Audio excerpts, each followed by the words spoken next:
Margaret Stratton ripped the clipboard out of an engineer's hands and hurled it across the hangar floor, where it skidded to a stop at the boots of the janitor. "You," she snapped loud enough for 40 people to hear. "The man with the mop. You think you can do better than my entire engineering team? Then go ahead. Fix it." She laughed and the board laughed with her. Sebastian Cole set down his broom. What none of them knew was that the quiet janitor had once signed off on engines worth 10 times that one, and the secret he carried would burn her empire to the ground. Before we go on, drop a comment and tell me what city you're watching from, so I can see how far this story has traveled. And if you believe a good man's worth isn't measured by the uniform he wears, hit subscribe and stay with me to the end. The shriek came first. It tore through Hangar 3 at Stratton Aero Group like a living thing. A metallic scream so high and so wrong that two of the younger technicians clapped their hands over their ears, and a senior engineer named Daniels actually flinched backward into a tool cart. The sound climbed, peaked, and held there vibrating in the steel rafters, rattling the safety glass of the observation deck, where the board of directors stood in their pressed suits and watched a $10 million engine threaten to come apart. "Shut it down," someone yelled. "It's already idling. That's idle." "That is not idle. Nothing idles like that." Ding! Sebastian Cole heard all of it from the far end of the hangar, where he was wringing out a mop into a yellow bucket, and he did not look up right away. He'd learned a long time ago that looking up at the wrong moment was how a man in his position got noticed, and getting noticed was how a man in his position got asked to leave. So he finished the ring, set the mop against the wall, and only then let his eyes drift to the test stand where the engine sat cradled in its rig screaming. He knew what that sound was. He'd known the second it started. But knowing and saying were two different countries, and Sebastian had spent 4 years living in the silence between them. Up on the test stand, the lead engineer, a man named Paul Reyes, was waving both arms at the control booth. "Cut the fuel! Cut the fuel!" The scream wound down slowly, reluctantly, like it didn't want to stop. And when it finally died, the silence that followed was almost worse. 40 people not breathing, a $10 million machine ticking as it cooled, and somewhere above them, the sharp click of high heels crossing the observation deck toward the stairs. 40 minutes. Boo! Margaret Stratton's voice did not need a microphone. It carried because she made it carry, because she had spent 30 years learning exactly how loud a woman had to be to make a room of men go quiet, and now she used that skill like a scalpel. 40 minutes until the FAA inspector walks through that door, she said, descending the steel stairs one deliberate step at a time. 40 minutes until a federal certification we have been chasing for 2 years either happens or doesn't. And my engine, gentlemen, is making a sound like a cat in a blender. She reached the hangar floor. The engineers parted for her. "Paul," she said, "tell me you have a diagnosis." Reyes wiped his hands on a rag that did nothing to clean them. "Margaret, we've run the diagnostics 3 times. The computer's throwing 7 fault codes, and they contradict each other. Sensor 4 says overheat. Sensor 6 says we're cold. The vibration profile doesn't match any failure signature in the database. I didn't ask for a story. I asked for a diagnosis. We don't have one yet." The words landed in the hangar like a dropped wrench. Margaret Stratton closed her eyes for exactly 1 second. Sebastian saw it, the small private flinch she allowed herself, and when she opened them again, her face was carved out of something that didn't bend. "Daniels," she said, "you're supposed to be the best vibration man on the East Coast. What's your read?" Daniels was a big man, mid-30s, the kind who filled a doorway and a meeting room with equal confidence, and right now he looked like a boy called to the front of a class he hadn't studied for. It could be a bearing, could be a fan blade out of balance, could be the mount. If I had 3 days and a teardown. You have 40 minutes. Then I don't know. There it was again. I don't know. Margaret Stratton had built an empire on never saying those 3 words in public. And now she had to stand in her own hangar and hear them said back to her twice by the 2 men she paid the most. Sebastian picked up his mop again. Not because the floor needed it, because his hands needed something to do, because they had started very faintly to itch that old electric itch. He got in his palms whenever he stood near a broken machine and knew what was wrong with it and had to keep his mouth shut. The scars across his knuckles seemed to wake up at moments like this. Old burns, old metal. A whole life he'd folded up and put away in a box and stopped opening. He told himself, not your problem, mop the floor, pick up Riley at 3, keep your head down. His hands didn't listen. They never did. Run it again, Margaret ordered. Margaret. Run it again, Paul. Maybe it clears. It did not clear. The moment the fuel hit and the engine spun up, the shriek came back worse this time, edged with a new tone underneath it.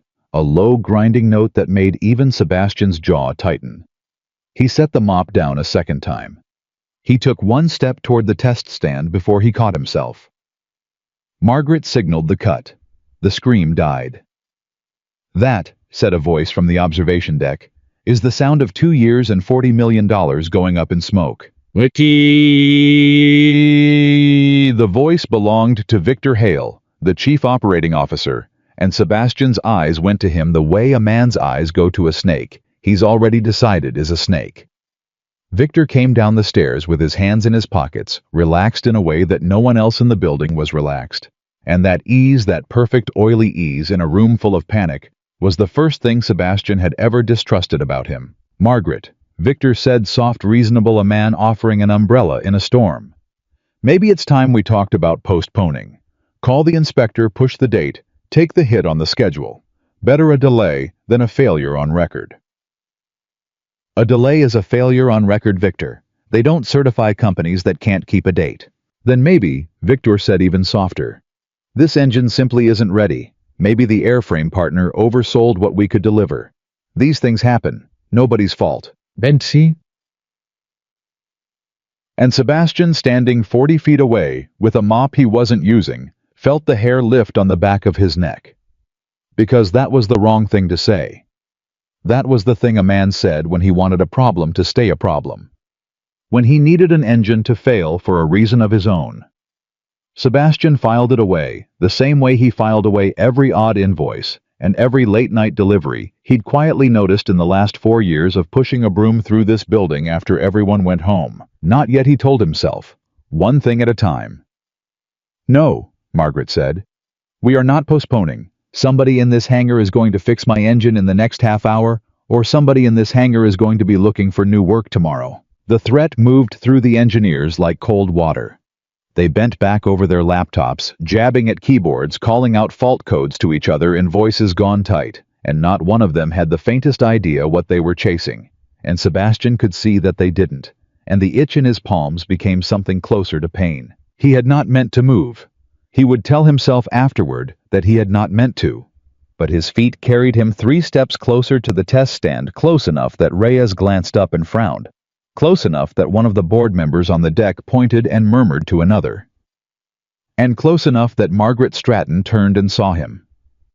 She looked at him the way you look at a piece of furniture that has somehow moved on its own. Confusion first, then a flash of something colder. "Can I help you?" she said. "No, ma'am." Sebastian stopped. "Just keeping out of the way. The custodial closet is on the east wall. You're about as far from out of the way as a person can get." "Yes, ma'am." He should have turned around. 40 years of hard lessons told him to turn around. Riley needed her father employed. Riley needed her father not making enemies of the woman who signed his check. Riley needed a great many things that a janitor with a mortgage and a 9-year-old and no health insurance worth the name could barely provide, and all of those needs added up to one simple instruction: turn around. He didn't turn around. He looked at the engine, and Margaret Stratton, who missed almost nothing, caught the look. "What?" she said slowly. "Are you staring at?" "Nothing, ma'am." "No, you were staring at my engine like it owes you money. Why?" The hangar had gone quiet again. The engineers had stopped typing. 40 people watched the CEO of Stratton Aero Group address the man with the mop, and Victor Hale on the stairs had gone very still in a way that Sebastian noticed and would remember later. Sebastian weighed it. He could feel the cliff edge under his feet, feel exactly how far the fall went. And he thought about Riley's face that morning over cereal, the gap where her tooth used to be, the way she'd said, "Have a good day, Daddy," like it was a thing she could give him. "Permission to speak, ma'am," he said. A few of the engineers actually laughed. Margaret didn't. She tilted her head. "By all means. That sounds not a bearing, and it's not a blade, and it's not the mount." He kept his voice careful, the voice of a man reading a weather report. "Your fault codes contradict each other because they're not real. The engine's fine. The sensors are lying." The laughter died. "The sensors," Margaret repeated, "are lying." "Yes, ma'am. My telemetry array, designed by aerospace engineers with doctorates calibrated to a tolerance you couldn't see with the naked eye, that array is lying. And you know this because—" Sebastian said nothing. "Because I spent 11 years building arrays 100 times more sensitive than that one. Because I can hear the difference between a machine that's dying and a machine that's only telling you it's dying. Because the box I put my whole life in has a crack in the lid and it's been leaking all morning." He said none of it. He said, "Because real failures don't argue with themselves, ma'am. A real overheat and a real cold reading can't both be true. So one of them's false. And if one's false, they're all suspect. The shriek you're hearing, that's the test stand's own resonance feeding back through a loose ground. It's loud. It's ugly. It's not the engine." For a long moment, Margaret Stratton simply looked at him, and Sebastian watched her do the thing he'd seen her do to vice presidents and vendors, and once memorably to a United States senator. She took a man apart with her eyes looking for the seam where he'd come apart on his own. He didn't come apart. That more than anything he'd said was what made her pause. "Paul," she said without turning around, "is what this man is saying possible?" Reyes's face did several things at once. "It's theoretically a ground loop could induce false readings, but the probability of all 7 sensors. Is it possible, Paul? Yes or no?" "It's possible." Victor Hale came down off the last stair. "Margaret, you cannot seriously be standing here taking a diagnostic opinion from the cleaning staff. We have an FAA inspector arriving in 30 minutes. Let the engineers do their jobs." "The engineers," Margaret said, and there was a blade in it now, turned slightly toward her own people, "have had 2 hours and given me 7 contradictions and 3 guesses. So forgive me, Victor, if I've stopped being precious about who I listen to." She turned back to Sebastian.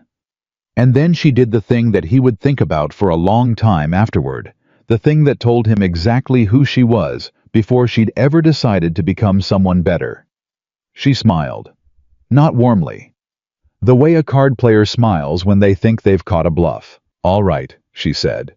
She bent down, picked up the rag Reyes had dropped, and held it out to Sebastian across the 6 feet between them, dangling it from 2 fingers like she was feeding a stray.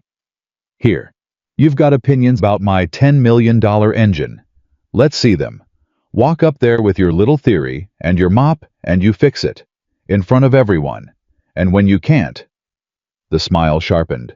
"You'll mop this hangar one last time on your way out the door, and we'll all have learned something about staying in our lane." The hangar held its breath. Sebastian looked at the rag. He didn't take it. "Why don't you give it a try?" Margaret said again, softer, savoring it certain. "Go on, show us." And here is the thing that nobody in Hangar 3 understood, that Margaret Stratton, in all her sharpness, could not see that Victor Hale, with all his oily calm, had no idea about Sebastian. Cole was not afraid of the engine. He had never once in his entire life been afraid of an engine. Engines were honest. Engines did exactly what they were built to do, and they told you the truth if you knew how to listen. It was people he was afraid of. It was the rag in her hand, and the 40 faces, and the long fall off the cliff, and the 9-year-old waiting at a school door at 3 o'clock, who had no one else in the world. That was the fear, not the machine. He looked past the rag up the steel steps of the test stand to where the engine sat, and something in his chest, that had been folded up and tucked away for 4 years, began very slowly to unfold. "I don't need the rag," he said. Margaret's eyebrow lifted. "I'll need a ground strap, a torque wrench set to inch-pounds, and somebody in that booth to kill the master, so I don't get cooked." He was already walking. His voice had changed, not louder, but level in a new way. The flatness gone out of it, replaced by something the engineers recognized. Even if they couldn't name it, the sound of a man on familiar ground. And I'll need everybody to stop touching keyboards because the codes don't matter. The codes were never going to matter. You can't just, Reyes started.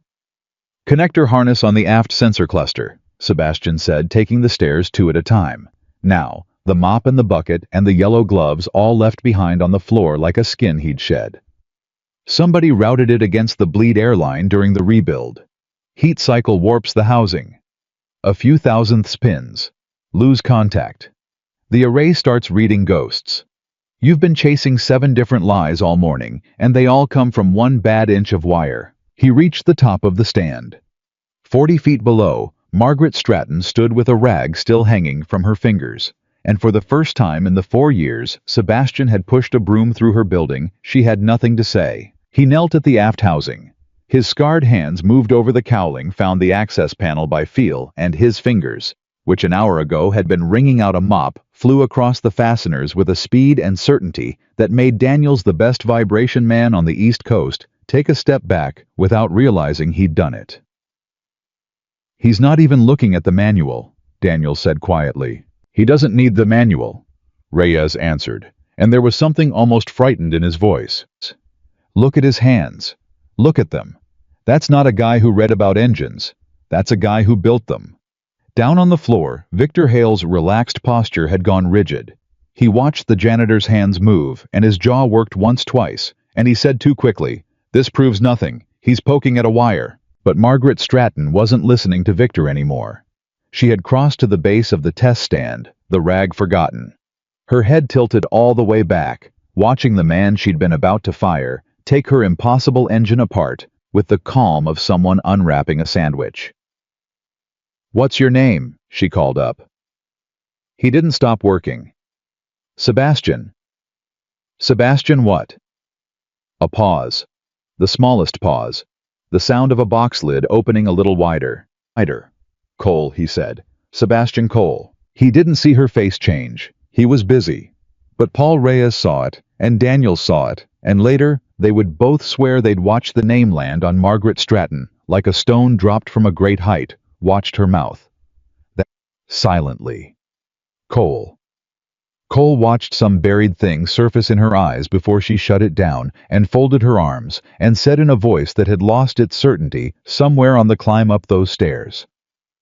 "Then fix it, Mr. Cole. The clock is running. And 40 feet up alone, with the only honest thing in the building." Sebastian Cole reached his scarred hand into the heart of a $10 million machine, found the bad inch of wire exactly where he'd said it would be, and got to work. The bad inch of wire came free in Sebastian's fingers, and he held it up to the work light, the way a doctor holds up a thing he's just pulled out of a patient. "There," he said. He didn't say it loud. He said it like a man confirming the time. "Right there. See the housing discolored? That's heat. That's a few hundred hours of riding against a bleed airline that runs 300 degrees on a cold day." Reyes had climbed up behind him without being asked. He took the connector, turned it in his hand, and Sebastian watched the man's face do the math and arrive reluctantly at the same answer Sebastian had reached in 4 seconds, standing 40 feet away with a mop. "My God," Reyes said. "The pins are corroded. The contact's intermittent. When it warps, it opens. And the array reads ghosts." Sebastian was already reaching back into the housing. "Hand me the spare from the kit. The connector, not the whole harness. We don't have time to pull the harness, and we don't need to. We reroute it off the bleed line. We pin a fresh connector. We tie it back with a temp clamp, and your engine stops lying to you. We can't field repair a certified harness 30 minutes before an FAA inspection. There's a process. There's documentation. There's a sign-off chain." "Then document it." Sebastian's hands hadn't stopped. "Write it up. I'll sign it. Repair root cause, torque values, everything. That's how it's supposed to work anyway. You find the fault. You fix the fault. You write down what you did. The paper comes after the truth, Paul. Not before." Reyes stared at him. "Who are you?" Sebastian didn't answer. He pinned the new connector by feel, his thumb finding the seat, the click of it landing somewhere under the cowling, and only a man who'd done it 10,000 times would have trusted that click without a second look. He trusted it. He clamped the harness back 2 inches off the bleed line, ran his fingers down its new path to confirm clearance, and sat back on his heels. "Torque wrench," he said. Boost. Somebody passed it up the stand, hand to hand, the way a bucket gets passed at a fire. Sebastian set the access panel, ran the fasteners down, checked each one against the spec he carried in his head, and not on any sheet of paper. "Booth," he called down. "When I say bring the master up slow, idle only. Don't spool it. We're listening, not flying." A long pause from the control booth. Then a young technician's voice, thin and uncertain. "Mr. Reyes, do I?" "Do what he says," Reyes said. 40 feet below. Margaret Stratton stood with her arms folded and her chin lifted and watched a janitor give orders in her hangar that her engineers were following. She did not stop it. Sebastian noticed that she did not stop it, and he filed that away too, that whatever else this woman was, she would rather be embarrassed and right than comfortable and wrong. It was not nothing. He'd worked for people who'd choose the comfort every time and let the engine fail, rather than admit the cleaning staff had been the one to call it. "Now," Sebastian said. "Slow." The master came up, the fuel hit, and the engine, the $10 million engine that had been screaming like a soul in torment for 2 hours, that had defeated the best vibration man on the East Coast, and 7 contradicting fault codes, and a CEO's deadline, spun up to idle with a smooth, low, throaty hum that was to anyone who'd spent their life around turbines, the single most beautiful sound in the world. No shriek, no grind, no ghost. Just an engine telling the truth. The hangar didn't cheer. It was too stunned to cheer. 40 people listened to that clean idle the way you listen to a heart monitor, settle into rhythm after the flatline, and the silence held for 3 full seconds before Daniels of all people started to laugh. A disbelieving, helpless laugh, and put both hands on top of his head and turned in a slow circle and said to no one, "He fixed it. The janitor fixed it. In 10 minutes, he fixed what we couldn't touch in 2 hours. Codes." Margaret called up. Her voice had something in it now that it hadn't had before. Not warmth, not yet. But the certainty was gone, and in its place was something rawer.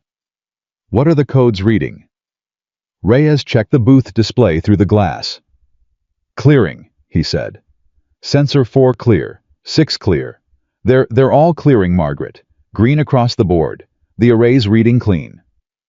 "How long until the inspector?" 11 minutes. Then get that harness documented and get this man's signature on it, and somebody get the test data printed." She was moving now fast, the CEO snapping back into the body that had gone still at the base of the stand. "Paul, I want the root cause right up in my hand before that man walks through the door, and I want it accurate, because if the FAA asks how a certified harness ended up against a bleed line, I am not going to lie to a federal inspector, and neither are you." Yeah, and that one sentence, "I am not going to lie to a federal inspector," was the second thing that day that made Sebastian Cole revise his opinion of Margaret Stratton, and it landed at the exact moment that Victor Hale, standing at the edge of the floor with his hands no longer in his pockets, said, "I'll handle the documentation." Sebastian, halfway down the stairs, stopped. "No," he said. The whole hangar turned. He hadn't meant to say it. It came out of him the way the diagnosis had come out from the part of him that didn't consult the part that worried about Riley and the mortgage and the cliff. But it was out now, and he wasn't going to swallow it. "Excuse me," Victor said. "I'll write it up." Sebastian came the rest of the way down, slow, deliberate, and he didn't break eye contact with the COO, which was a thing nobody in that building did, because Victor Hale was a man whose eyes you learn to slide away from. "I did the repair. I know the root cause. I know the torque values and the reroute and the clearance. The man who does the work signs the work. That's how it's supposed to be. You're a custodian." Victor's voice was very even. Too even. "You have no certification, no authority, and no standing to put your name on an aerospace repair record. Margaret, this is exactly the chaos I warned you about." "He has standing if I give him standing," Margaret said. You can't. It's my company, Victor. She said it flatly, and Sebastian caught the flick of her eyes between the two men, the calculation happening behind them. She didn't fully understand yet what she was looking at. But she'd spent 30 years reading rooms, and she could feel the temperature of this one, could feel that the COO wanted very badly to be the one holding the pen, and that the janitor wanted just as badly not to let him. And a woman like Margaret Stratton did not need to know why. To know that the answer to a question that urgent was not yet. Sebastian writes it, she said. Paul co-signs. Victor, you'll countersign as COO because the chain requires it, and then we'll all stand in a room and tell the FAA the truth, which is that we found a fault and we fixed it and our process worked. She paused. Our process worked. Didn't it, gentlemen? Nobody answered, because the process hadn't worked. A janitor had worked. But they all understood what she was asking them to agree to, and one by one, they nodded, and Sebastian understood that he had just watched a CEO build a true sentence out of a partly true situation, and that this was a skill, and that it could be used for good things and bad things in roughly equal measure. He sat down at a tool bench with a clipboard and wrote the report. He wrote it in block letters, clear and plain, the way he'd written 10,000 repair records in another life. Root cause connector housing thermal degradation due to harness misrouting against bleed air conduit during last rebuild cycle. Corrective action connector replacement, harness reroute to spec clearance, temporary clamp pending permanent retrofit. Recommend full inspection of all harness routing on this engine and any engine that came through the same rebuild line, because if it happened once, it happened more than once, and a fault that hid behind 7 false codes on the test stand would hide just as well at 35,000 feet where there was no booth to kill the master and no janitor to climb the stairs. He wrote that last part deliberately. Any engine that came through the same rebuild line. And as he wrote it, he was thinking about the rebuild line and the parts that came down it, and the late-night deliveries he'd seen over 4 years of pushing a broom through this building after everyone else had gone home, and the invoices he'd glimpsed that didn't match the parts, and Victor Hale's voice from 20 minutes ago saying, maybe this engine simply isn't ready. Nobody's fault, saying it like a man who'd known the engine would fail before it ever screamed. He signed his name, Sebastian Cole. Then he handed the clipboard to Reyes, who read it, went pale at the recommendation, and signed under him. This recommendation, Reyes said quietly, about inspecting every engine off that line. You know what that is if you're right. That's a fleet-wide grounding. That's the truth, Sebastian said. Sign it or don't. Reyes signed it. The clipboard went to Victor last. He read it standing up, and Sebastian watched his eyes move down the page and watched them stop at the recommendation, and watched something happen behind the COO's face that he was sure no one else in the hangar caught a stillness. A recalculation, the look of a man who has just seen a small door open into a room he'd spent 4 years keeping locked. This recommendation is excessive, Victor said. A single misrouted harness on one engine, writing inspect the entire line on a federal record, will trigger an investigation. We don't need over a problem we don't have. I'll countersign the repair.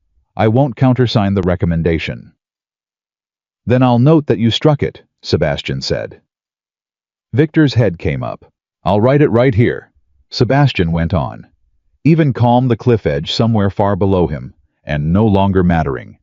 That the repair tech recommended a line-wide inspection, and the COO declined to endorse it. That's a true sentence, too.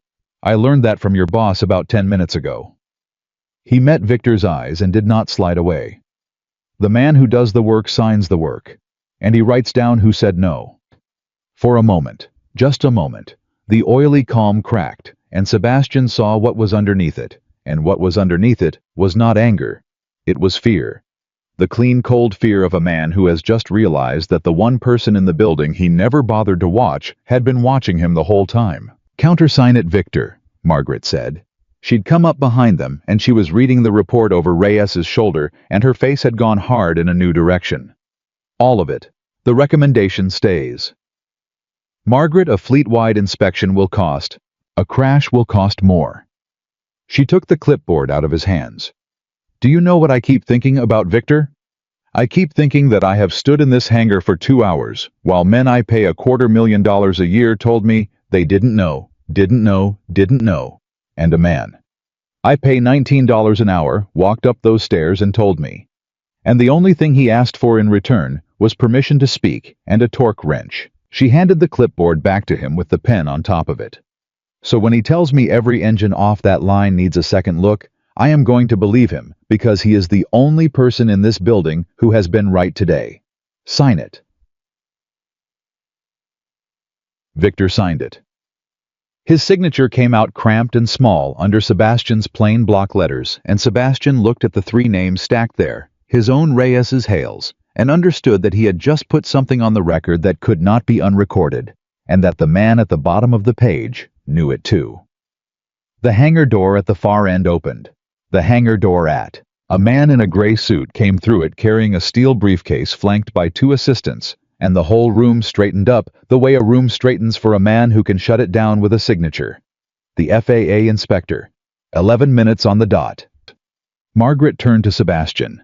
For a second she looked like she might say something to him, thank you, or who are you, or where did you learn that? And Sebastian saw all of those questions move across her face, and saw her decide that none of them could be asked right now in front of the federal government with the future of her company walking toward her in a gray suit. So instead she said low and fast, just for him, don't go far. Wasn't planning to, Sebastian said. I have questions. I figured you might. And then she was gone, crossing the floor with her hand out and her CEO smile back on, and Sebastian stepped back against the wall where he'd stood for 4 years. Except now, he wasn't holding a mop, and now 40 people knew his name, and now the engine behind him hummed clean and true, while the inspector listened to it and nodded and made a note, and the certification that Victor Hale had wanted to delay went forward exactly on schedule. Sebastian watched the inspector listen to the engine. He watched Margaret answer the man's questions in crisp, accurate sentences. He watched Reyes hand over the repair record, his repair record with his name on it, and he watched the inspector read the recommendation about the rebuild line and pause, and look up and ask Margaret a question Sebastian couldn't hear, and he watched Margaret answer it honestly. He could tell she'd answered it honestly because Victor Hale, standing 6 feet away, went very still again. The inspector made another note. It was a small thing. A note in a federal man's notebook. But Sebastian had spent his whole life learning that the biggest things in the world started as small notes in somebody's book, as a single bad inch of wire, as a discoloration on a connector housing that nobody else thought to look at. Empires didn't fall all at once. They fell the way an engine failed, one hidden fault at a time, telling lies through false readings, until somebody who knew how to listen walked up the stairs and pulled the truth out by hand, across the hangar. His phone buzzed in the pocket of his coveralls. He didn't have to look. It was 2:45. The school called at 2:45 on the days he was running late, and he was running late because he'd spent his afternoon doing the one thing he'd promised himself he would never do again. He slipped out the side door while the inspector was still talking, peeled off his coveralls in the parking lot, and drove the 11 miles to Riley's school with his scarred hands steady on the wheel and his heart going faster than the engine ever had. She was waiting on the front steps with her backpack and a drawing rolled up in one fist, the last kid there, the way she always was on his late days. And when she saw his truck, she stood up and waved, like he was the only thing in the world worth waving at. "You're late," she said, climbing in. "I know, baby. I'm sorry. Something came up at work." "Did you have to clean something big?" "Bull."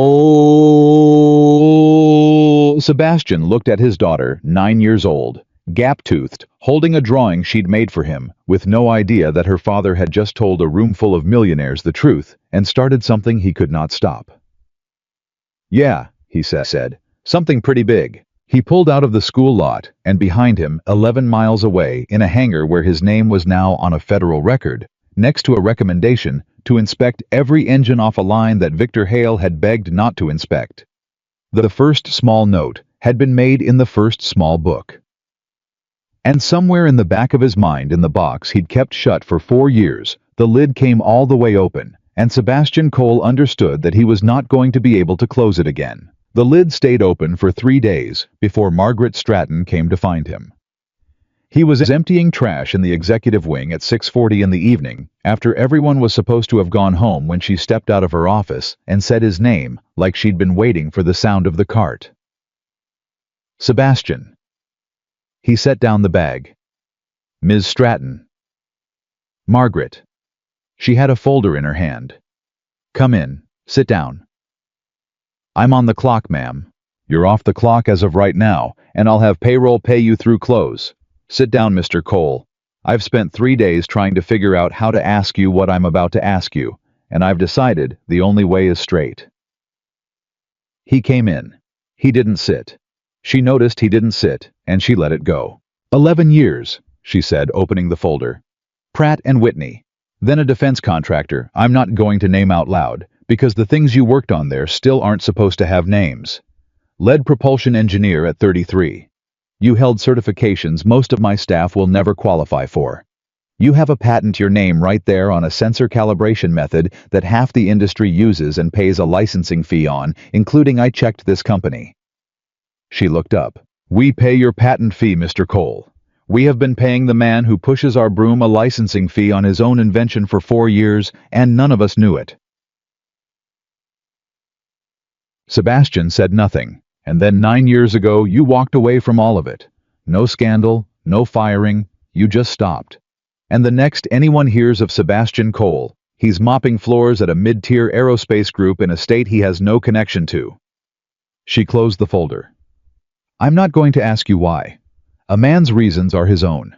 But I looked into your eyes 3 days ago when you took my engine apart, and I am asking you the only question that's my business to ask. Are you done? Whatever sent you running, is it done? For a long moment, the only sound was the building breathing around them, the HVAC, the far-off hum of a floor buffer, 2 corridors over. My wife died 9 years ago, Sebastian said. Margaret went still.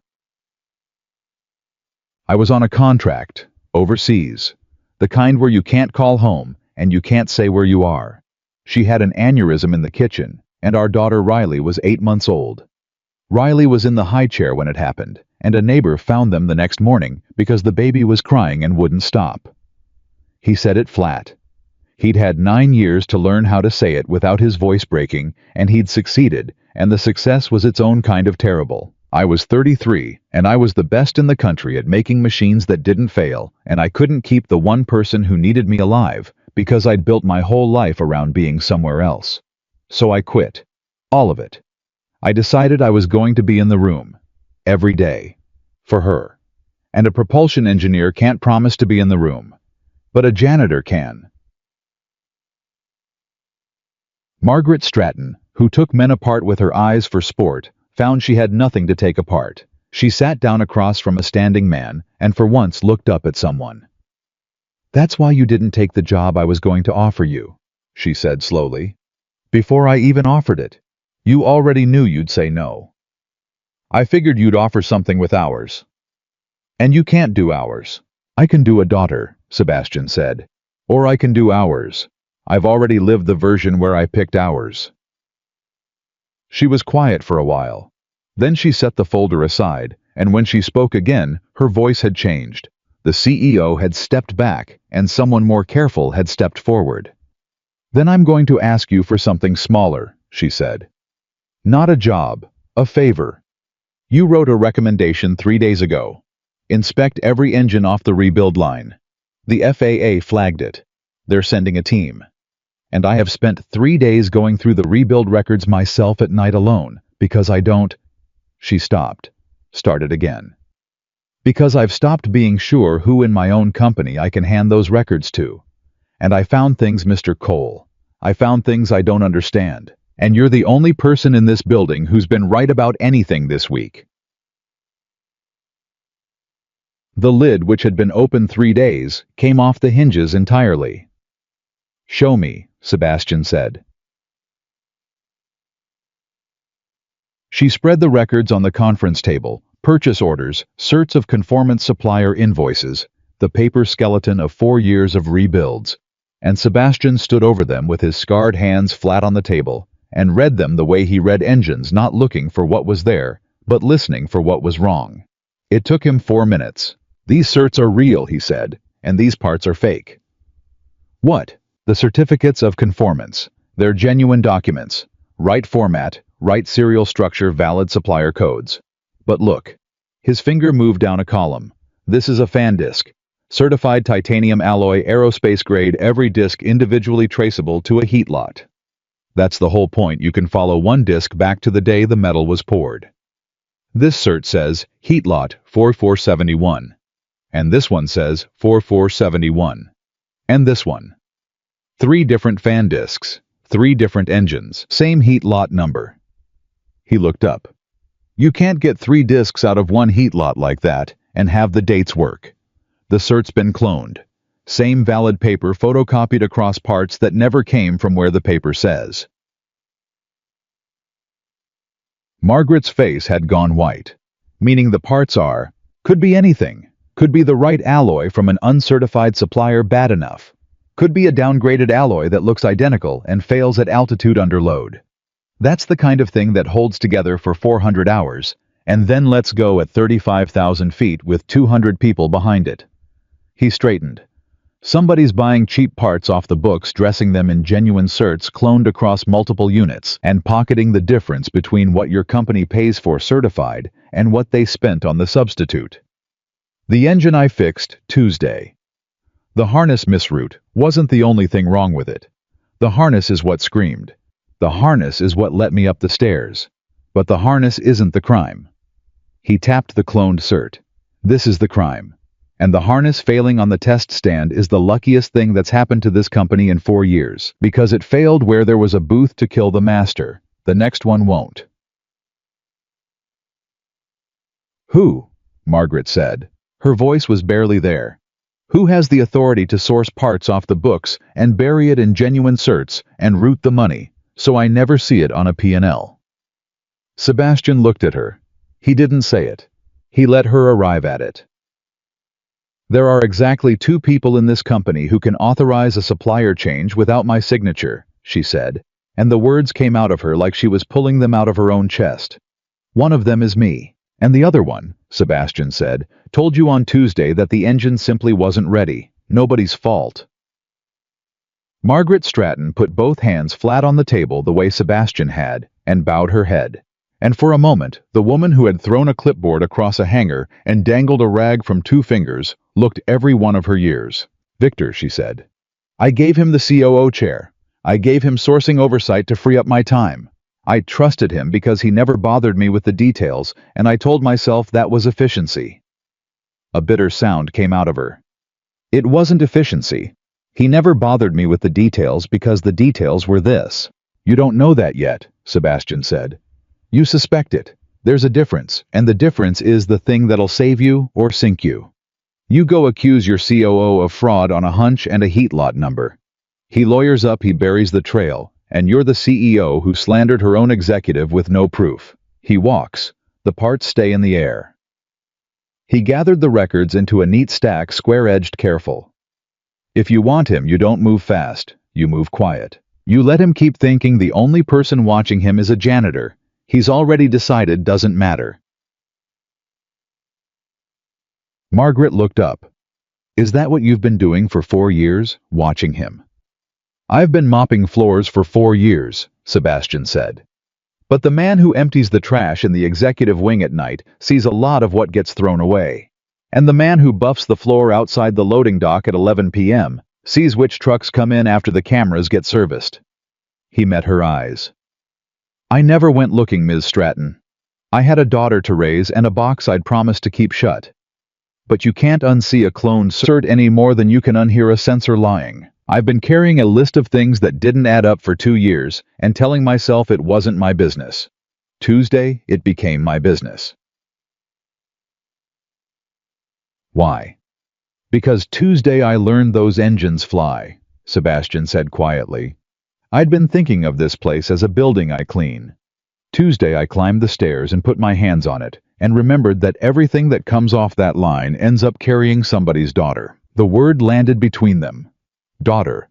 And Margaret Stratton, who had no children, who had built an empire instead, understood for the first time exactly what she was dealing with.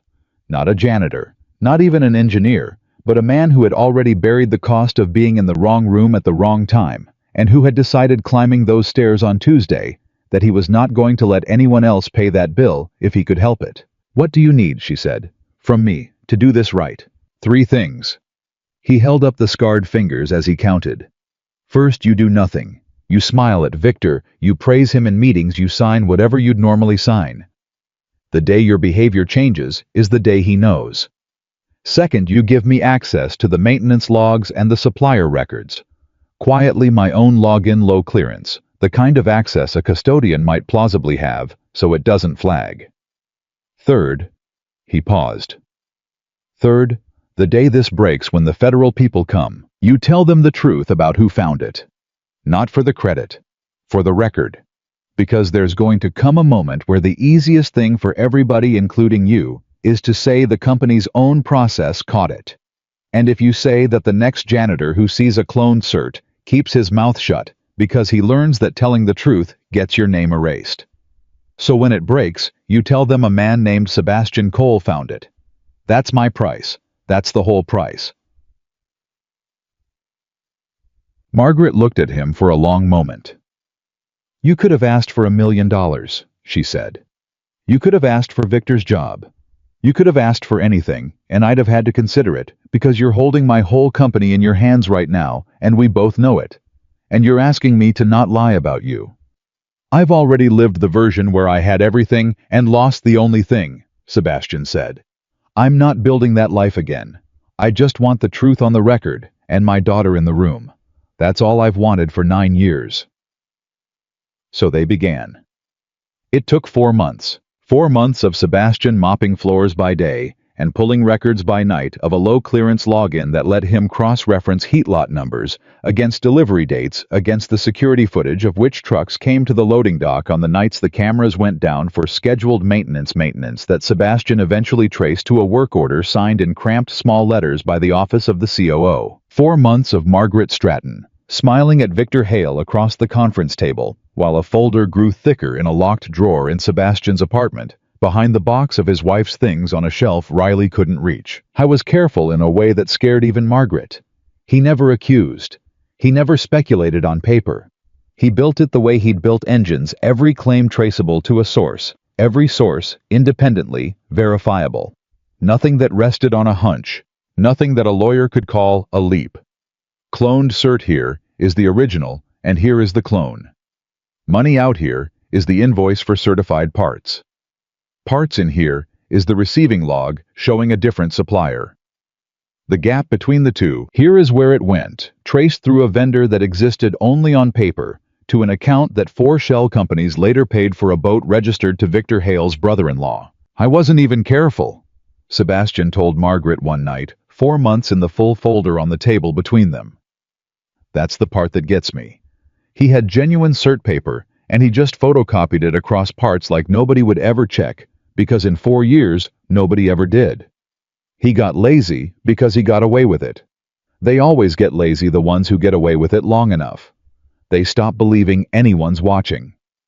"And someone was watching," Margaret said. "Someone always is," Sebastian said. "He just picked the wrong building to assume the janitor was nobody." Margaret turned the pages of the folder slowly. 4 years. Hundreds of parts. Dozens of engines that had flown were flying, would fly tomorrow morning, with cloned certs and substitute alloys, spinning at 30,000 RPM under somebody's daughter. Her hands were not entirely steady. "This is enough," she said. "Isn't it? This is enough to take to them." "This is enough to take to them," Sebastian agreed. "But once you do, you can't take it back. The fleet gets grounded. The stock craters. Half your customers walk. Your name's on this company, Margaret. It's your name on the building. And when this breaks, the headline isn't going to say a janitor found it and a COO did it. The first headline's going to say, Stratton Aero engines may be unsafe, and your name's the one that says Stratton." He let that sit. "You can still walk away from this. You can fire Victor, quietly tighten the sourcing, swap the parts over 18 months, and nobody ever knows. The company survives. You survive. And the engines that are already in the air." "Stay in the air," Margaret said. "Stay in the air." She closed the folder. She put her hand flat on top of it, the way she'd put her hand on the records 4 months ago, and Sebastian watched her make the decision, and he would remember it as the moment he stopped thinking of her, as the woman who'd dangled a rag from 2 fingers. "My father started this company in a hangar smaller than the one you fixed that engine in," Margaret said. "He had one rule, and I put it on a plaque in the lobby and walked past it 10,000 times without reading it. The way you do with the things that are supposed to mean the most. We carry people. That was the rule. Not cargo, not freight. People. Somebody's daughter, you said." She tapped the folder once. "Take it to them. All of it. And Mr. Cole when they ask who found it." "I know," Sebastian said. "No," Margaret said. "You don't. Because I'm not just going to tell them you found it. I'm going to tell them the truth, which is that my entire company missed for 4 years what a man with a mop caught in 4 seconds because we were all too important to look. And then I'm going to spend whatever's left of this company after the fire making sure that never happens again." She stood. She held out her hand across the folder, and this time there was no rag in it. "Whatever happens next, whatever it costs me, thank you for climbing the stairs." Sebastian looked at the offered hand. Then he shook it. And on a Tuesday morning, 4 months and 1 week after a janitor walked up the stairs of a test stand to fix an engine that everyone said couldn't be fixed, Sebastian Cole carried a folder into a federal building and set it down in front of people whose job it was to keep daughters in the air, and he told them the truth plainly in block letters and steady sentences, the way the man who does the work tells it. By the time he finished, 3 different agencies were on the phone. An emergency airworthiness directive was being drafted, and somewhere across town in a corner office, with his name on the door. Victor Hale signed a routine supplier work order in cramped, small, confident letters, with no idea that the floor had already gone out from under him, put there 4 years ago by a man he had never once bothered to learn the name of. Victor Hale didn't know the floor was gone for 9 more days. Battery! That was how long the federal machinery took to move from a folder on a desk to a knock on a door, and Sebastian spent those 9 days doing exactly what he'd told Margaret to do: nothing. He mopped the executive wing. He emptied the trash. He buffed the floor outside the loading dock at 11 at night, and said good evening to the security guard, and drove home to his daughter, and the whole time he carried the knowledge that the most powerful explosion he'd ever set was already lit and only the fuse was left to burn. "You're quiet this week," Riley told him over spaghetti on the 7th night. "Am I?" "You do the thing." She pointed her fork at his face. "Where you look like you're listening to something I can't hear." Sebastian smiled. His daughter, 9 years old, read him better than 30 millionaires in a hangar. "It's a work thing, baby. It'll be over soon." Is it a good thing or a bad thing? He thought about it. It's a good thing that's going to look like a bad thing for a while, and then it's going to be a good thing again. Riley considered this with the seriousness she gave to everything. "Like getting a shot," she said. "Yeah," Sebastian said. "Just like that." On the 9th day, the federal people came to Stratton Aero Group, and they did not come quietly. Sebastian was in the second-floor corridor with his cart when the elevator opened, and 4 people in windbreakers with 3 letters on the back walked out, flanked by 2 of Margaret's lawyers, and he stepped back against the wall, the way he'd stepped back against walls for 4 years. Except this time, he watched. He watched them walk past him without a glance. The janitor invisible, exactly as he'd planned, and turned down the corridor toward the corner office with Victor Hale's name on the door. He couldn't hear what was said inside. He didn't need to. He'd written every word of the document that was being read to Victor Hale at that moment, and he knew it. Cold heat lot, 4471, cloned across 3 fan disks. The vendor that existed only on paper. The 4 shell companies. The boat. He knew the exact sentence where Victor's face would change because he'd built the folder so that the truth arrived in a specific order. Each fact closing a door, the last one had left open, until there were no doors left. Reyes found him in the corridor 20 minutes later, breathless. Sebastian, they're arresting Victor. Federal agents right now in his office. They're walking him out in..." Reyes stopped, stared. "You knew. You've known." The harness report. Inspect every engine off the line. That was you. That was you the whole time. Keep your voice down, Paul. 4 months ago I asked you who you were, and you didn't answer. Reyes was looking at him like he'd never seen him. Who are you? I'm the guy who fixed your engine, Sebastian said. Go back to work. This isn't done yet. It wasn't. Because watching a man get walked out of a building in handcuffs is the satisfying part, the part that goes in the highlight reel. But Sebastian had spent his whole life around machines, and he knew that the dramatic failure is never the dangerous one. The dangerous one is what the failure was hiding.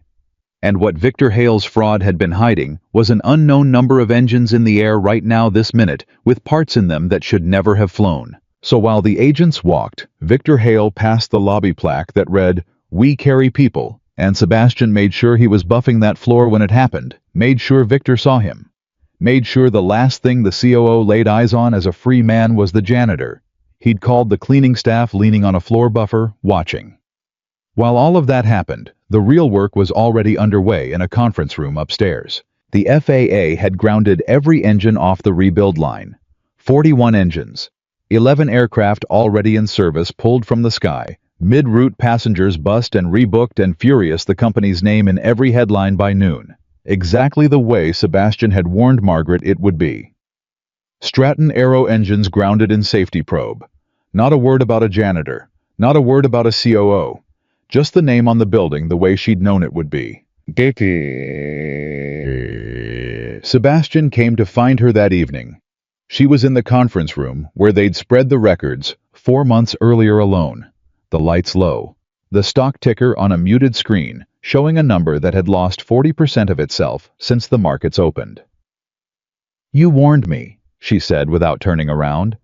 You stood right there and told me the first headline would say Stratton. You told me I could still walk away. You could have. 40%, Mr. Cole, in one day. My father's life's work cut in half between breakfast and dinner because I picked up a phone and told the truth. She turned. Her eyes were red, but her voice wasn't shaking. And do you know what I keep thinking? I keep thinking it's the best money I ever spent.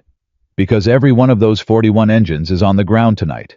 Every single one. Not a single person is 35,000 feet over Denver right now, sitting behind a fan disc that shouldn't exist. They're all on the ground. Because a janitor wrote, "Inspect every engine off the line" on a federal record 4 months ago, and I signed it. You didn't have to sign it. Victor told me not to. That should have been the tell, shouldn't it? The day my COO begged me not to inspect my own engines should have been the day I knew. She laughed short and bitter. I spent 30 years priding myself on reading people. And the one person in my building I never bothered to read was the one with a patent we'd been paying him for, and an engineering mind that could have run this whole company, because he had a mop in his hand, and I decided that told me everything I needed to know. It told you something, Sebastian said. It just didn't tell you what you thought. She looked at him a long moment. Sit down, Sebastian, please, just this once. I'm not your boss tonight. I might not be anybody's boss by the end of the month, so just sit down and talk to me like a person. He sat. The board met this afternoon, she said. Emergency session.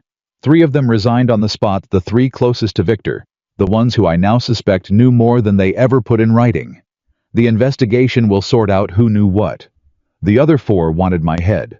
Wanted me to step down, take the fall. Let them bring in a turnaround man to tell Wall Street the problem was the old CEO and the new one has it handled. She turned a pen over in her fingers. It's the smart play. It might even save the company. The CEO falls on the sword. The stock recovers on the narrative of a clean break. Everybody keeps their job except me. Are you going to take it? I told them no. She set the pen down. I told them I am not going to walk out of the building my father built and let the story be that some hero from outside came in and fixed a mess I made. Because that's not the story. The story is that this company got sick, and one person caught it, and he caught it because he was the only one who never stopped believing those engines carry people. And if I leave, that story leaves with me, and what replaces it is a lie. I've signed enough true sentences this year. I'm not going to end it with a comfortable lie. Sebastian was quiet. "So I'm staying," Margaret said. "If they fire me, they fire me. But I'm not resigning, and I'm not letting anyone rewrite what happened here. Which brings me to you. Margaret, let me finish. I've been writing this in my head for 9 days." She leaned forward. "When the federal team interviewed me, they asked who found it. And I told them the truth the way I promised you I would. I told them a custodian named Sebastian Cole found a fraud that an entire aerospace company missed for 4 years. And the lead investigator, sharp woman, doesn't smile. She put down her pen, and she looked at me, and she said, 'Ms. Stratton, with respect, what kind of company has a man like that pushing a broom?'" Margaret's voice caught just slightly. "And I didn't have an answer, because there isn't one. There's no good answer to that question. There's only what I do about it now." "I told you what I wanted," Sebastian said. "The truth on the record, that's all.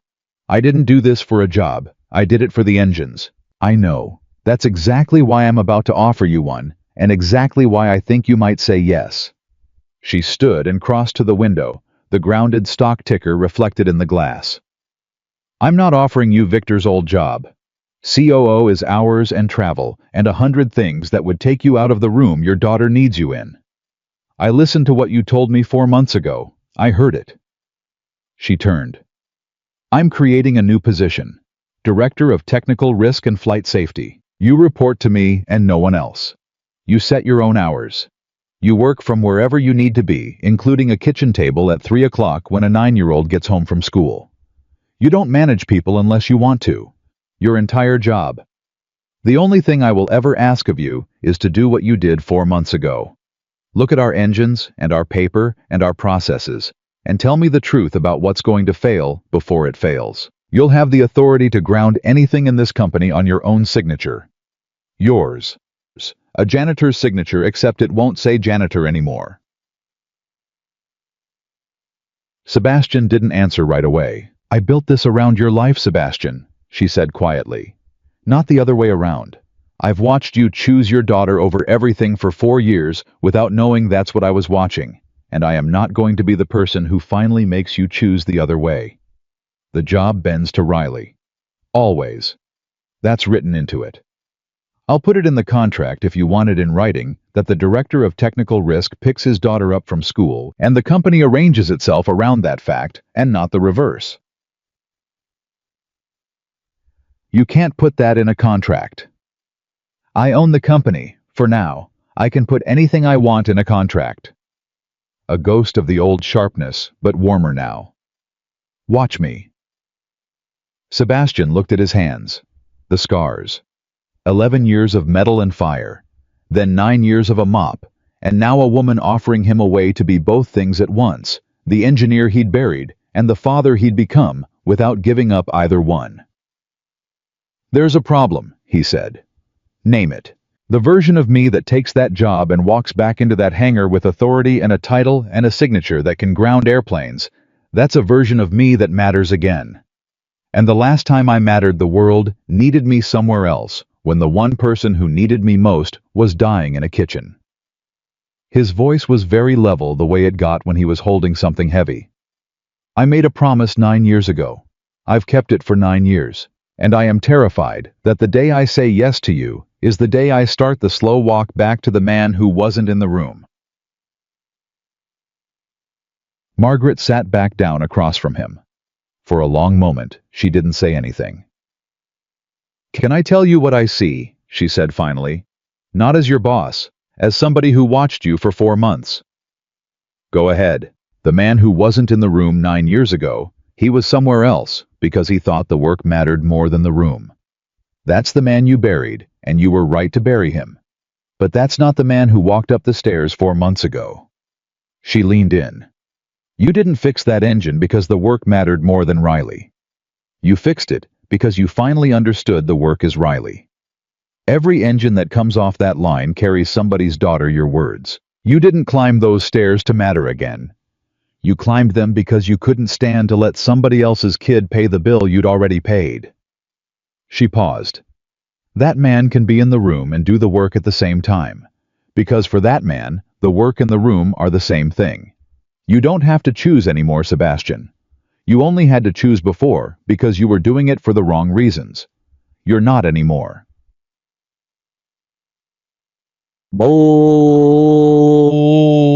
Sebastian Cole, who had not cried in 9 years, who had taught himself to say, "My wife died in the kitchen," without his voice breaking, felt something move in his chest that he'd thought he'd sealed up for good.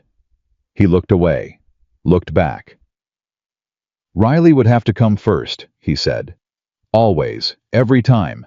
No exceptions, not for an airplane, not for the FAA, not for you. Every time, Margaret said. No exceptions. I'll sign that first before you sign anything.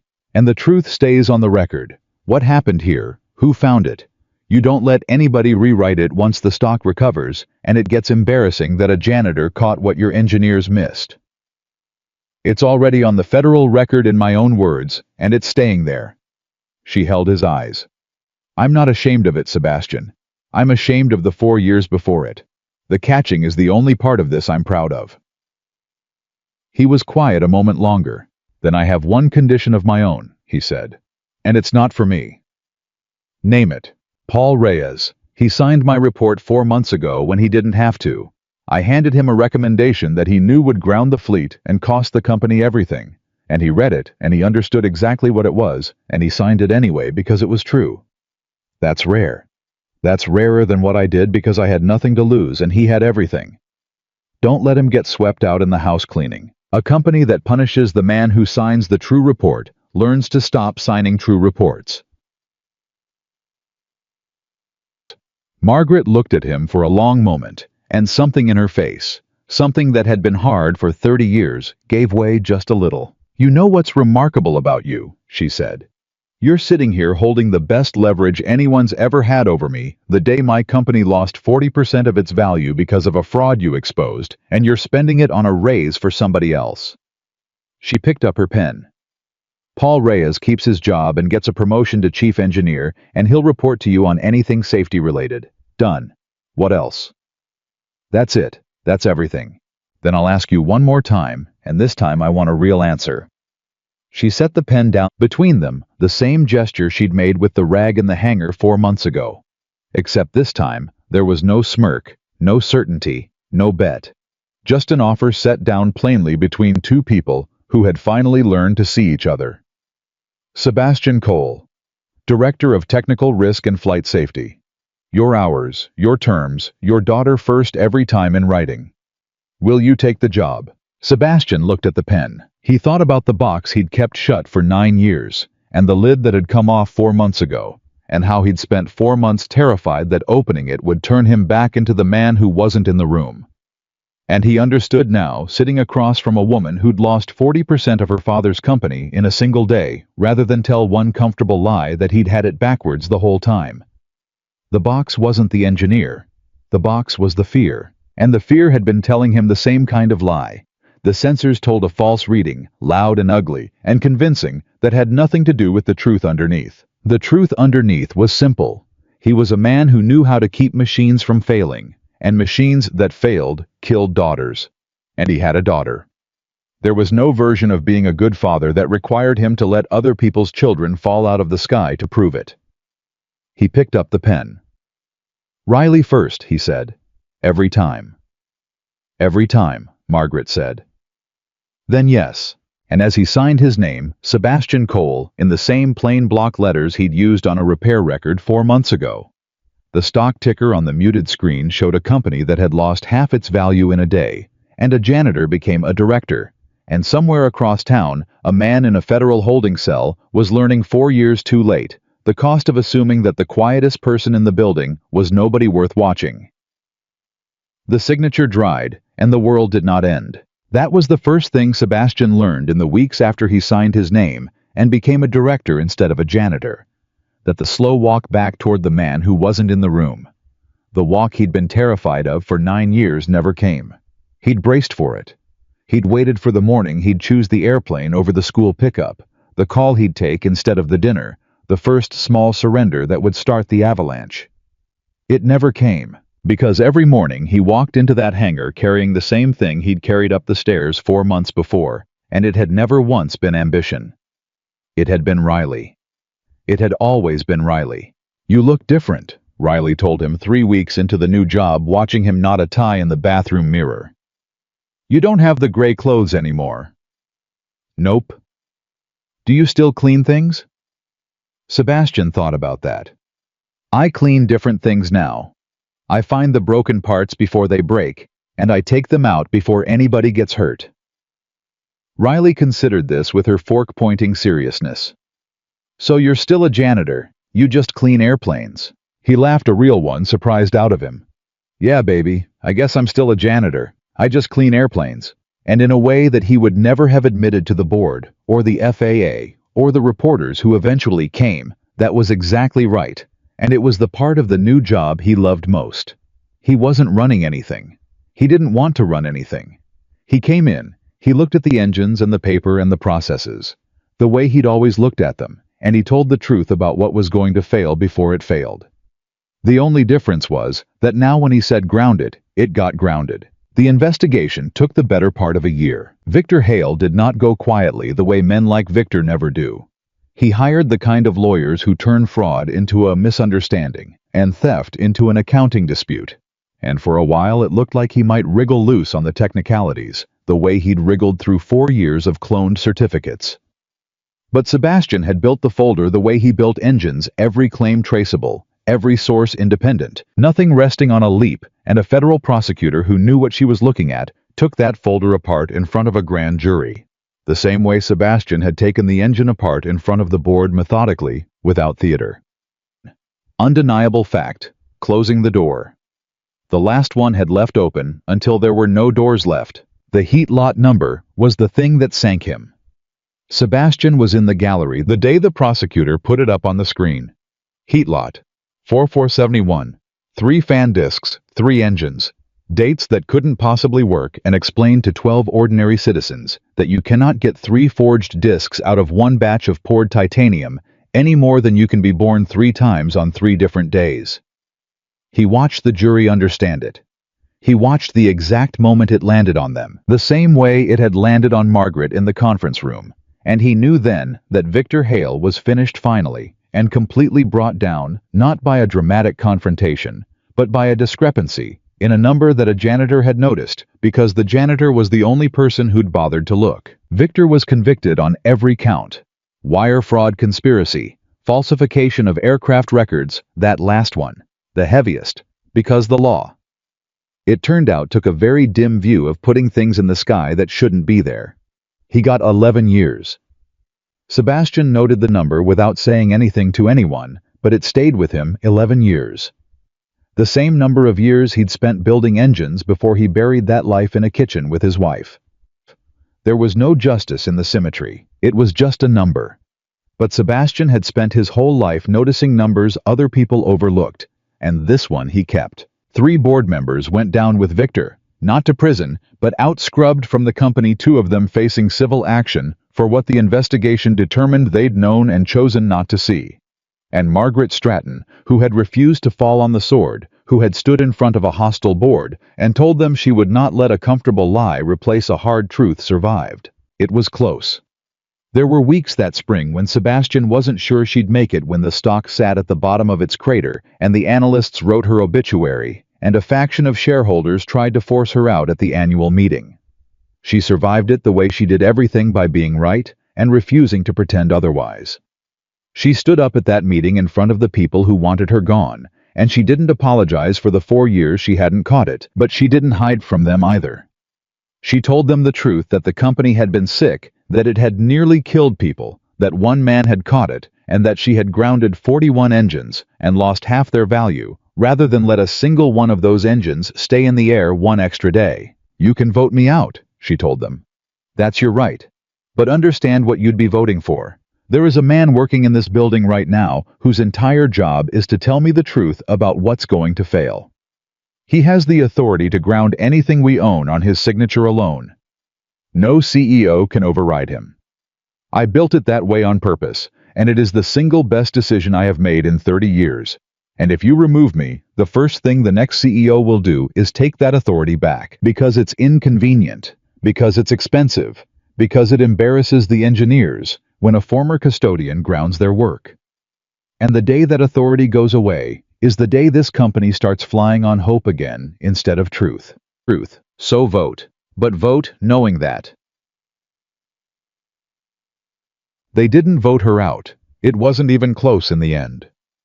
She told Sebastian about it after, in the same conference room where everything had happened. And there was something different in her, now something the year had burned clean. I used to think my job was to be the smartest person in the room, she said. 30 years. I walked into every room certain I was the smartest one in it, and the day I was proven wrong, the day a janitor walked up those stairs, I thought it was the worst day of my career. She turned the pen over in her fingers, the old habit. It was the best one, because being the smartest person in the room is a trap. It means you stop listening. It means a man can clone a certificate under your nose for 4 years because you're too busy being right to look. The smartest thing I ever did, Sebastian, was the day I stopped trusting how smart I was and handed a torque wrench to the cleaning staff. You didn't hand it to me, Sebastian said. You dangled a rag and told me to embarrass myself. Margaret had the grace to wince. I did, didn't I? You held it out like you were feeding a stray dog, in front of 40 people. You told me when I couldn't fix it, I'd mop the hanger one last time on my way out the door.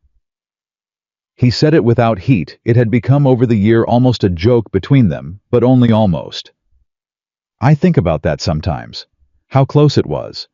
If the harness had been routed an inch the other way, if the fault had been something I couldn't fix in 10 minutes, you'd have fired me that afternoon, and the clone certs would still be flying, and Victor would still be buying boats, and the only difference in the world would be that some plane would have come apart over Denver 2 years from now, and nobody would ever have known why. Margaret was quiet for a moment. Does it make you angry? It used to. Sebastian looked at his hands. Then I figured out it wasn't about me. You didn't humiliate Sebastian Cole that day. You didn't know who Sebastian Cole was. You humiliated the cleaning staff, the mop, the uniform. You looked at a man and saw a job, and you decided the job was all there was. And the thing is, Margaret, you're not special for that. Everybody does it. The whole world does it. I spent 4 years invisible in that building, and being invisible taught me more about that company than any of your executives ever knew, because people will say anything in front of a man holding a mop. They don't think he's listening. They don't think he's anybody. He looked up. Victor's whole crime worked because he assumed the janitor was nobody. That assumption is the most dangerous thing in any building. Not the fraud. The assumption that made the fraud possible. And you'd know, Margaret said softly, because you were the nobody. I was the nobody, Sebastian agreed. Right up until I climbed the stairs. The company recovered. Not quickly. These things never recover quickly, but steadily, the way a man recovers from a wound. He was lucky to survive with a scar that never fully fades and a new respect for the thing that nearly killed him. The story got out the way stories do. A reporter pieced it together, the janitor with a patent, the engine on the test stand, the clone certificates. The COO walked out past the lobby plaque in handcuffs.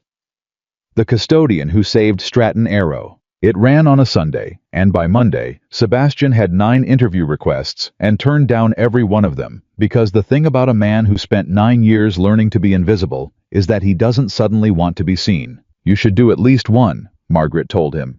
It's good for the company. The company's not the reason I did it. I know. That's why I'm asking instead of telling. She smiled. But think about it. There's a kid out there somewhere pushing a broom and telling himself he's nobody. He might need to hear that the nobody climbed the stairs. Sebastian thought about it. He did one interview in the end, just one, and not for the company. He did it for the kid pushing the broom. And when the reporter asked him the question, they all wanted to ask the question the federal investigator had asked Margaret a year before.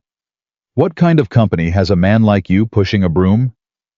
Sebastian gave an answer that Margaret cut out and framed, and hung in the lobby underneath her father's plaque. "The kind that doesn't look," he said. "Most of them don't look. That's not a Stratton problem. That's an everywhere problem. There's a guy fixing your car who used to be an engineer. There's a woman cleaning your office who could run it better than the person who does. The world's full of people we've decided are nobody because of what they're holding in their hands at the moment we happen to look at them. And every single one of them is carrying a whole life you never bothered to ask about." He paused. "I got lucky. An engine screamed and a woman dared me to fix it, and I happened to be standing close enough to climb the stairs. Most people never get the stairs. That's the part that should keep everybody up at night. Not that a janitor caught a fraud, that it took a 1 in a million accident for anybody to notice he could." The framed quote hung in the lobby for years.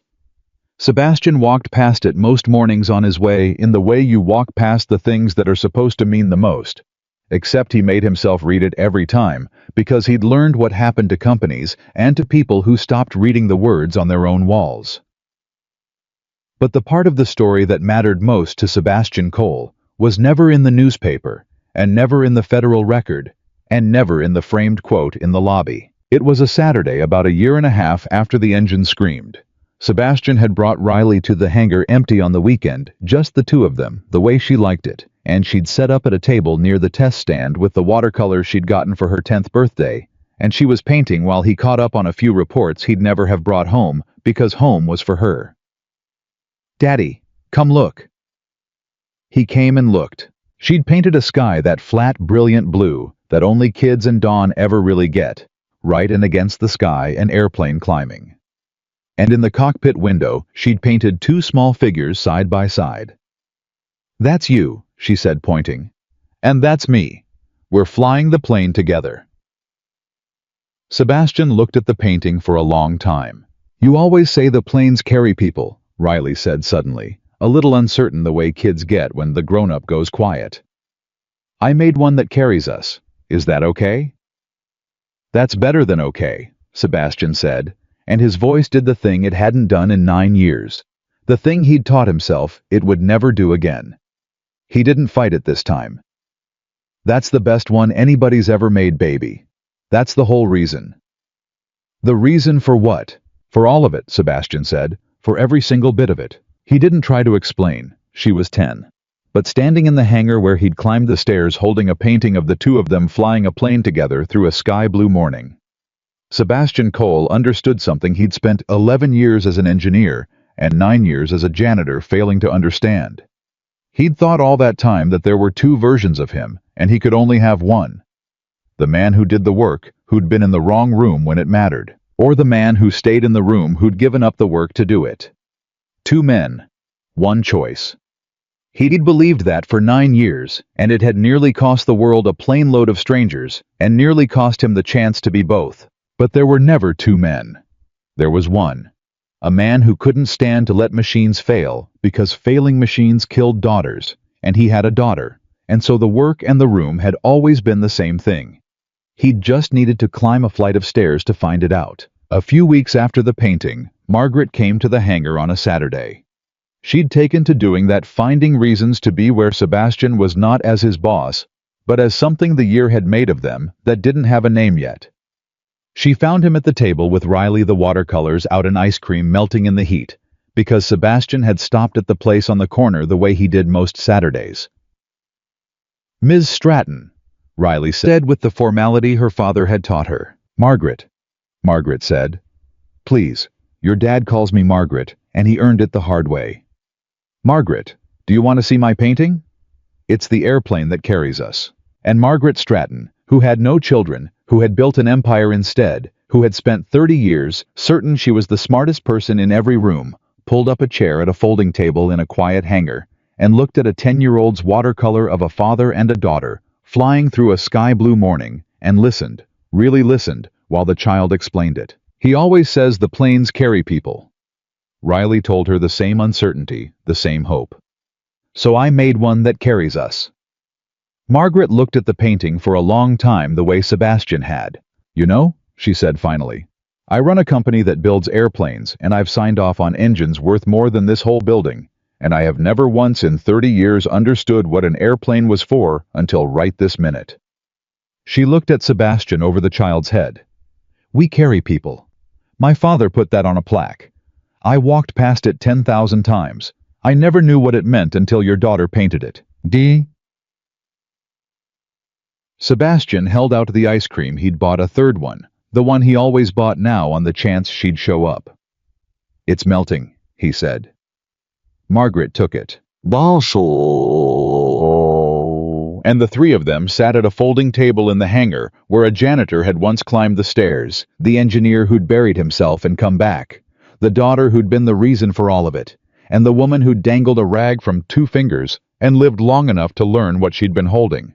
And for a while, nobody said anything at all, because some things don't need saying once everyone in the room can finally see them. Victor Hale served his 11 years. 41 engines came down and were torn apart and rebuilt with parts that were exactly what their certificates said. They were traceable to the day the metal was poured.